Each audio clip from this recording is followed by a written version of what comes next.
এই সিনেমাটি captain Richard ফিলিপের জীবনের উপর তৈরি একটি সত্য ঘটনা। কিভাবে তিনি পুরো জাহাজ সহ ক্রু মেম্বারদের নিয়ে সামুদ্রিক জলদস্যুদের হাত থেকে বেঁচে ফিরে আসেন। সিনেমাটি শুরুতে আমরা প্রথমে দেখতে পাই সোমালিয়া দেশে কোনো একটি বিচে কিছু লোক দেখতে পায় যাদের সবার হাতে অস্ত্র ছিল, এবং ওই বিচে যারা থাকতো তাদের এসে বলে তোমাদের এবার বড় জাহাজ লুট করতে হবে। আসলে সবাই এরা সামুদ্রিক জলদস্যু এবং বিচের মানুষগুলো তাদের সাথে যেতে চাইছিল। এরপর তারা সমুদ্রে একটি বড় জাহাজ ও ছোট জাহাজ নিয়ে বেরিয়ে পড়ে এবং সমুদ্রে কিছু দূরে যাওয়ার পর তারা বড় জাহাজ দেখতে পায়। ওই জাহাজটি মোম্বাসার দিকে যাচ্ছিল এবং একসময় জাহাজের ফ্রিকোয়েন্সি কমিউনিকেশন ট্র্যাক করে নিয়েছিল, তাই জাহাজের ক্যাপ্টেন সব কথা তারা শুনতে পাচ্ছিল। এদিকে আমরা বড় জাহাজটিকে দেখতে পাই, যেটি ছিল একটি কার্গো শিপ, আর এই জাহাজের ক্যাপ্টেন ছিল ক্যাপ্টেন রিচার্ড ফিলিপস, যে ছিল এই কাহিনীর মূল হিরো। এবং ক্যাপ্টেন ফিলিপস জানতো যে রুটের মাধ্যমে তারা এগোচ্ছে এই রুটটি ছিল একটি ভয়ঙ্কর রুট, তাই প্রথম থেকে তিনি সাবধান হয়ে থাকেন। ক্যাপ্টেন ফিলিপস যখন দূরবীনের মাধ্যমে সমুদ্রের দিকে দেখে তখন কিছু একটা দেখতে পায়, কিন্তু জাহাজটি অনেক দূরে থাকার কারণে বুঝতে পারেনি এবং রাডারে তিনি দেখতে পান যে তাদের কেউ পিছু করছে। এবং পরে ক্যাপ্টেন ফিলিপস বুঝতে পারে সামুদ্রিক জলদস্যুরা তাদের পিছু নিয়েছে, তাই ক্যাপ্টেন ফিলিপস এই ইনফরমেশনটি আমেরিকান নেভিকে পাঠিয়ে দেয়। অপারেটর তখন ফিলিপসকে বলে তোমাদের কমপ্লেন আমরা রেজিস্টার করে নিয়েছি এবং জাহাজের সমস্ত জানালাগুলো বন্ধ করে দিতে, কারণ যারা তাদের ফলো করছে তারা জেলে হতে পারে। ক্যাপ্টেন ফিলিপস আবার বোটগুলোকে দূরবীন দেখতে থাকে এবং বুঝতে পারে তাদের বোট মাত্র 1 মাইল দূরে অবস্থান করছে এবং ওই বোটে যারা আছে তাদের প্রত্যেকের কাছে অস্ত্র রয়েছে। ক্যাপ্টেন ফিলিপস বুঝে নেয় এরা সবাই সামুদ্রিক জলদস্যু। এবার ক্যাপ্টেন ফিলিপস পুলিশের সাথে যোগাযোগ করার চেষ্টা করে এবং বলতে থাকে তাদের পিছু নিয়েছে কিছু সামুদ্রিক জলদস্যু এবং এদের কাছে বন্দুকও রয়েছে। আসলে ফিলিপস অনেকবার পুলিশের সাথে কন্ট্যাক্ট করার চেষ্টা করে, কিন্তু হয়নি, তাই তিনি নিজে পুলিশ সেজে গলার আওয়াজ পরিবর্তন করে বলে 5 মিনিটের মধ্যে আমরা হেলিকপ্টার নিয়ে তাদের কাছে পৌঁছে যাব। আসলে ফিলিপস জানতো তাদের সব কথাগুলো রেডিওর মাধ্যমে জলদস্যুরা শুনছিল, তাই ফিলিপস চাইছিল তাদের কথা শুনে যদি তারা পালিয়ে যায়, এবং তার বুদ্ধি কাজেও লেগে যায়, কারণ একটি বোট ভয়ে সেখান থেকে চলে যায়, কিন্তু অন্য বোটটি পিছু নিয়ে আসতেই থাকে। একসময় ক্যাপ্টেন ফিলিপস জাহাজের গতি কমিয়ে ডান্ডিক বামদিক করতে থাকে যাতে ঢেউ তৈরি হয় এবং তারা বাধাপ্রাপ্ত হয়।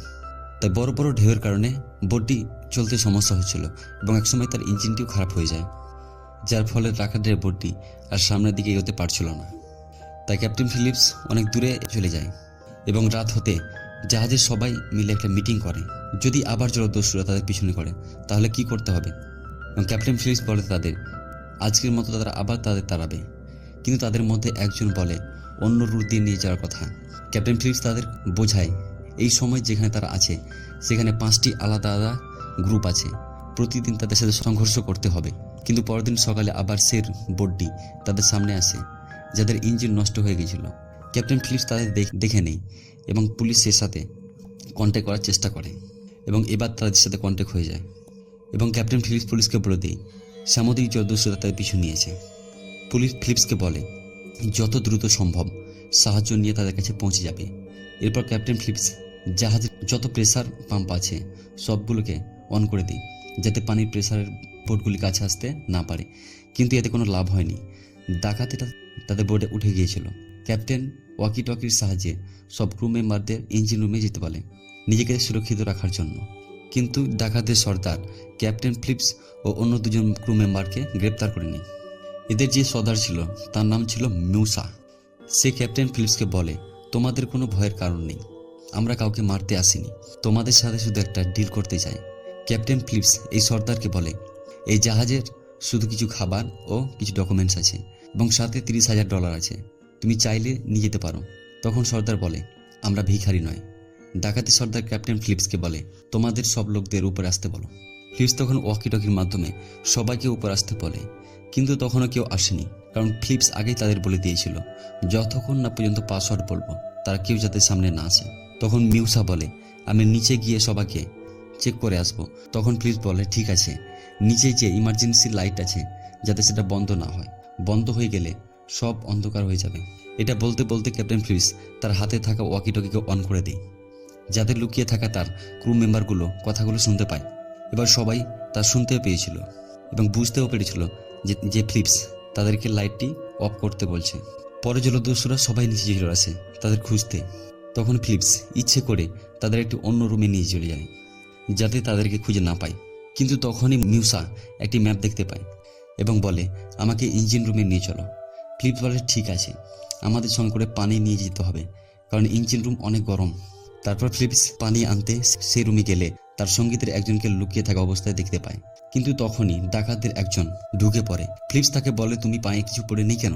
এখানে অনেক ছোট ছোট কাছের টুকরো আছে যাতে তোমার পা কেটে যেতে পারে। তখনই লুকিয়ে থাকা ক্রু মেম্বারটি বুঝতে পারে ফিলিপস তাকে ইঙ্গিত করে বলছে, তাই তিনি ওয়াকি টকির মাধ্যমে সবাইকে বলে, এখন যারা ইঞ্জিন রুমের দিকে গেল তারা সবাই খালি পায়ে আছে, তোমরা দরজায় কাছের টুকরো বিছিয়ে রাখো। এবং সবাই তাই করে। পরে এ বুদ্ধি কাজেও লেগে যায়। এদিকে লুকিয়ে থাকা ক্রু মেম্বারদের কাছে ডাকাত দলের সর্দার ধরা পড়ে যায়। ফিলিপস ও দুজন ডাকাত যখন ইঞ্জিন রুমের দিকে যায় তখনই লুকিয়ে থাকা ক্রু মেম্বার রেডিওতে বলতে থাকে, তোমাদের সর্দার এখন আমাদের কাছে বন্দী, তোমরা যদি তাকে জীবিত চাও তাহলে ক্যাপ্টেন ফিলিপস ও বাকিদের ছাড়তে হবে।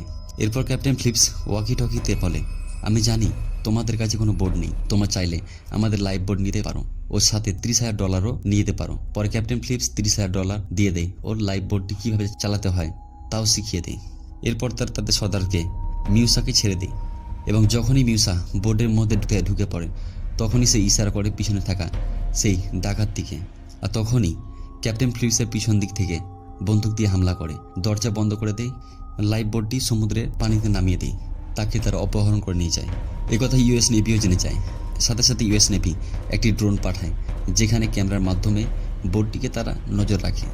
সাথে সাথে ইউএস নেভি তাদের সাথে কন্ট্যাক্ট করে, কারণ তাদের পাশাপাশি নেভি দলও চলে এসেছিল। এতে জলদস্যুরা ভয় পেয়ে যায়। নেভিদের কমান্ডার তাদের বলে, আমরা তোমাদের যেতে দেবো, শুধু তোমরা ক্যাপ্টেন ফিলিপসকে ছেড়ে দাও। মিউসা ভয়ে বলতে থাকে, আমরা কোনো আতঙ্কবাদী না, আমরা জেলে। কিন্তু ক্যাপ্টেন ফিলিপসকে ছাড়তে মুসা রাজি হয়নি। মিউসা বলে $10 মিলিয়ন দিলে তাকে ছেড়ে দিবে। কমান্ডার তখন বলে, এত কম সময়ের মধ্যে $10 মিলিয়ন দেওয়া সম্ভব না, একটু সময় লাগবে, ততক্ষণ পর্যন্ত আমরা তোমাদের খাবার দিতে চাই। মিউসা রাজি হয়ে যায়, কারণ তাদের কাছে কোনো খাবার নেই। এরপরই ইউএস নেভির দুটি ছোট বোট তাদের কাছে পৌঁছে যায় এবং ক্যাপ্টেন ফিলিপসকে আগে দেখতে চায়। ফিলিপস তখন নেভিদের জিজ্ঞাসা করে, আমার পরিবারের সবাই জানে তো আমি এখন কোথায়? নেভির সদস্য তখন ফিলিপসকে বলে প্রতিটা খবর তার পরিবারের কাছে পৌঁছে যাচ্ছে। ক্যাপ্টেন ফিলিপস তখন বলে, আমার পরিবারকে বলে দিও আমি লাইফ বোর্ডের 16 নম্বর সিটে আছি। আসলে ফিলিপস ইউএস নেভিকে একটা মেসেজ দিতে চেয়েছিল যে তিনি 15 নম্বর সিটে আছে। এদিকে মিউসা যখন দেখে ফিলিপস নেভিদের সাথে কথা বলে যাচ্ছে তখন ফিলিপসের কানের সাইডে একটি গুলি করে এবং ফিলিপসকে তারা ভেতরে নিয়ে চলে যায়। গুলির আওয়াজ শুনে নেভি দল তাড়াতাড়ি করে সেখান থেকে চলে যায় এবং তাদের সাথে আবার রেডিওতে কথা বলে জানতে চায় ফিলিপস ঠিক আছে কি না। ক্যাপ্টেন ফিলিপস বলে, আমি ঠিক আছি। এদিকে আস্তে আস্তে অনেক রাতও হয়ে যায়। এক সময় ক্যাপ্টেন ফিলিপস মিউসাকে বলে তিনি টয়লেট যাবেন। মিউসা তাকে যেতে দেয়। তখনই বোর্ডের বাইরে থাকা ডাকাত দিকে নিয়ে ফিলিপস সমুদ্রে ঝাঁপ দেয় এবং নেভিরাও বুঝতে পারে সমুদ্রে কেউ ঝাঁপ দিয়েছে, কিন্তু রাত্রে অনেক দূরে থাকার কারণে তারা দেখতে পাননি। এদিকে মিউসার লাইফ বোর্ডের মাধ্যমে ক্যাপ্টেন ফিলিপসকে আবার ধরে ফেলে। এবার ইউএস নেভির হেলিকপ্টারও চারিদিক থেকে তাদের ঘিরে ফেলে এবং মাইকের মাধ্যমে এদের বলাও হয় কোনো রকমেই তাদের সোমালিয়া বর্ডার ঢুকতে দেওয়া হবে না। তোমরা যদি ক্যাপ্টেন ফিলিপসকে ছেড়ে দাও তাহলে তোমাদের যেতে দেব। কিন্তু ডাকাত দল জানতো ক্যাপ্টেন ফিলিপসকে ছেড়ে দেওয়ার পরেও তাদের সাথে কি হবে।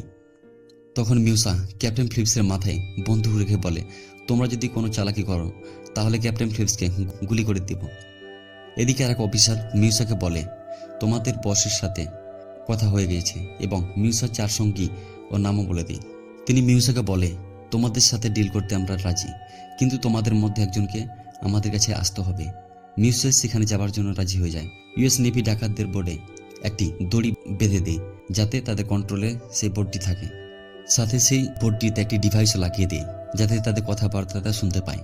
এবার মিউসা ইউএস নেভির কাছে পৌঁছে যায়। তারপর ডাকাতদের বোর্ডের উপর বড় বড় লাইট জ্বালিয়ে দেয় যাতে তারা সামনে কিছু দেখতে না পায়। এদিকে ইউএস নেভি স্নাইপার ডাকাতদের উপর নিশানা লাগিয়ে আছে। তখনই ডাকাতদের বোর্ডটিকে নেভি দল দড়ির মাধ্যমে টানতে থাকে। ক্যাপ্টেন ফিলিপস তখনই ভেবে নেয় তিনি আর বেঁচে ফিরবেন না। সিচুয়েশন এমন তৈরি হয়েছিল এবং ফিলিপস এই সময় তার পরিবারকে একটা শেষ চিঠি লিখেছিল এবং চিঠিটি লেখা দলে ডাকাতদের একজন দেখে নেই। তখন তাদের মধ্যে লড়াই শুরু হয়। পরে ফিলিপসের হাত পা বেঁধে দেয়। ডাকাত দল বুঝতে পারে ইউএস নেভি তাদের সাথে একটি গেম খেলছে। তারপর একজন ডিসিশন নেই ফিলিপসকে গুলি করবে, কিন্তু দুজনে সেটা চাইছিল না। এদিকে ইউএস নেভি স্নাইপারের নিশানায় দুজন আছে।